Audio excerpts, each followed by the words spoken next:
Hi, my name is Robin Bryce. I've been a pastor's wife over half my life. My husband, Chuck, was a pastor before we married in seminary. We've been in full-time ministry, part-time ministry, and unfortunately unpaid ministry. Like we are today, we're starting a small group-driven church. I've been around the block, but about year 7, everything in our marriage fell apart. My marriage hit a boulder. The ministry was still going strong, but the demands of the church had become more important than the family and marriage. And I was just hurt tremendously. I was hurt so bad that I thought of divorce, murder, even suicide. I was very, very hurt. During that time, Hosea and I became very, very tight. We both loved one who in turn loved others.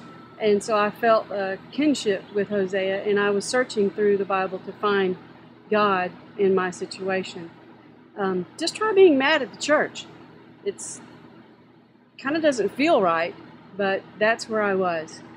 After godly counseling and prayer, my husband and I, we overcame the difficulties, and our ministry has become better because of it.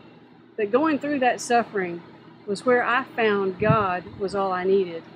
I knew that before, but somehow I had drifted, and I don't know. You know how life gets in the way sometimes, children, ministry. But during that time of suffering, I found that God was all I really needed. But I learned to breathe free again through that suffering. I learned to breathe in the Word of the Lord, not in a Bible study kind of way, but just being able to read it as God's love letter to me.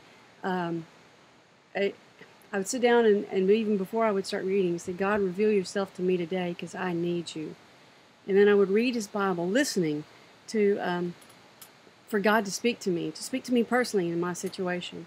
I learned to breathe in also a conversation with the Lord. This is where I would just talk about what God had said to me through prayer. I would just speak it back to him, and we'd discuss it, and we would continue to speak as I wrote out my prayers in a journal. And that was just a neat thing to learn. Also learning to breathe in the presence of the Lord. Just remaining in God's presence, it changed my time or my responses to others. I found that when I would remain in the presence of the Lord, I actually became the essence of God to others. And that was a neat thing that I learned during that time of suffering. But sincerely, when we breathe in these things, we breathe out a changed life. We breathe out a changed ministry. We breathe out a changed marriage. It's not easy, but God is always faithful. He will see us through our suffering. He always does. And seeking godly counsel isn't a crutch. It isn't something to be ashamed about.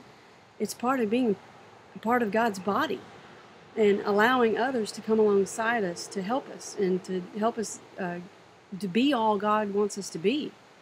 And eventually you'll find out through the healing and through the work that God does in your life, through these sufferings, God will use those sufferings for you to help others.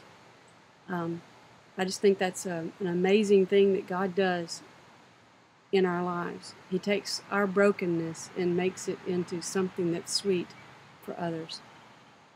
And I just encourage you to keep going on. As I said, once again, I'm Robin Bryce, and you can find out more about me at robinbryce.com. I'm an author and a speaker, and available.